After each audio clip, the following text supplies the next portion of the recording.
Hi everyone, welcome to Learn to Grow, Not to Know. So, have you observed a dark area, or you can say dark patch, following you when you walk in the sunlight? What is this patch called? Yes, you all are right.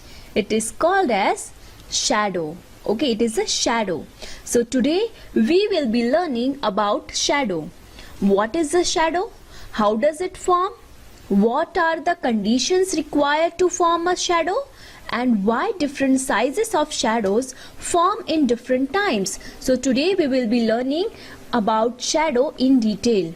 So let's get started. So what is a shadow? See, can you see a shadow all the time? No, you cannot see shadow all the time, right? So when any opaque object or translucent object comes in front of light, or you can say block the light, if any object blocks the light completely, then a dark area, or you can say shape produced by a body or an object, that is dark patch, is known as a shadow. Okay, so that is a dark patch. As you can see here, this dark patch is known as a shadow. Okay, so any object makes shadow when it blocks the light. Okay, now let's see the next point. When and where does the shadow form? When and where? So first, the shadow form, I told you, when opaque object or translucent object blocks the light, then shadow forms. Now where does it form? It will form on the opposite side of the light source. See here, the light source is there, and in front of light source the shadow is forming. So here the shadow forms always on the opposite side of the light source. This is very important. A shadow is always formed on the opposite side of the light source. Here, as you can see, the sun is here and the shadow is forming in front of the sun, and the teddy bear is this torch is here and the shadow is forming in front of the torch. So shadow always forms on the opposite side of the light source. Now let's see the next point. What are the different things required for a shadow to form? I mean, what are the conditions necessary for the formation of shadows? So there are total 3 conditions required for a shadow to form. So the first condition, a source of light. This is must. Okay, so this is the first condition required for a shadow to form, a source of light. Any source like bulb, sun, candle, or light, tube light, or this oil lamp. Okay, so this is the source of light. This is the first condition required for a shadow to form. Second condition, an opaque object or translucent object. So object is required, that is must. Okay, so the second condition is an opaque object or translucent object is required for a shadow to form. This is necessary for the formation of shadow. For example, tree, book, or human being, or any translucent object, this type, like colored glass. Now the third condition is necessary for the formation of shadow is the screen, or you can say surface behind the object. That means, for example, wall or any land, anything. Okay, so wall or any screen is compulsory to form a shadow. So a screen or surface behind the object is the third condition necessary for the formation of shadows. Okay, so these 3 conditions are required for a shadow to form. First, source of light. Second, an opaque object or translucent object. And third is a screen or surface behind the object. These 3 are necessary for the formation of shadows. Now let's see 3 types of objects and shadow formation. Now 3 types of object. We know that there are 3 types of object. We had learned this in previous video. An opaque object, a translucent object, and a transparent object. Okay, so see this is opaque object. Now what is opaque object? Light cannot pass through the opaque object. It completely blocks the light.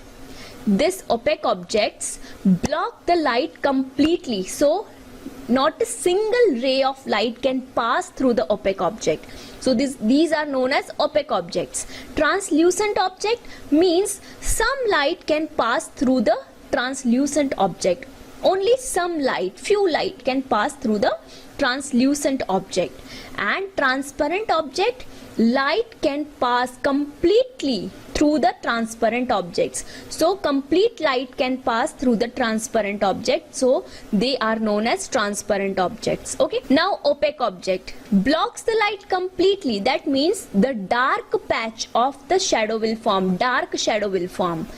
Translucent object, only some light can pass through the translucent object, so faded shadow will form. And transparent object completely pass the light, so shadow will not form, because light can pass completely through transparent objects. I hope this is understood. Next point, size of the shadow. Now size of the shadow is depend on three things. First, size of an object, obviously size of tree, size of a book, or size of a person. Okay, so size of an object.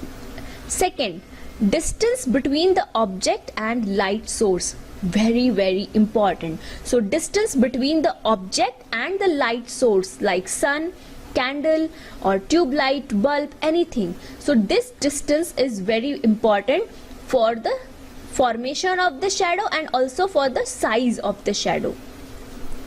Third condition, distance between the object and the screen. So three things required: the size of an object and distance between object and light source, and the object and the screen or the surface like wall or land or anything. Okay, let me explain you with the example. Here as you can see the size of the shadow in these three pictures. Okay, so when the object is closer to the light source, the shadow will form bigger.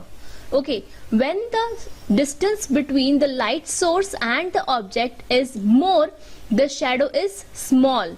Okay, here as you can see the object is further than the source, so shadow forming is smaller.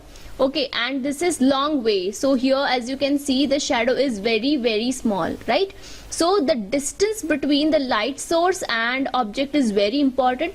When the distance is less, the shadow formation is more. When the distance is more, the shadow is smaller in size. Okay, so you can see that the closer an object is to the light source, the greater area of the light the object will block, right? So greater area will block, and increasing size of the shadow is more. And here further the object is located from the light source, the less area it will block, leading to a smaller shadow. Okay, so this distance is important. So in this example you can see when the angle of the sun angle of the source is more, the shadow formation is longer, and the angle is less, the shadow formation is shorter. Here during the sunrise and sunset, the angle of this light source is more. Okay, so the shadow is longer, and during the midday the angle is 90 degree, so the shadow formation is shorter. So the angle of the light source is also important in the formation of size of the shadow. Okay, so size of the shadow is also depend on the angle of the light source. Okay, the angle of the light source is more, the shadow is longer, and the angle is less, the shadow is shorter. This is also important. As you can see here, small angle short shadow and large angle long shadow. Okay, this is also important. Thank you. Like, share and subscribe my channel. Learn to grow, not to know.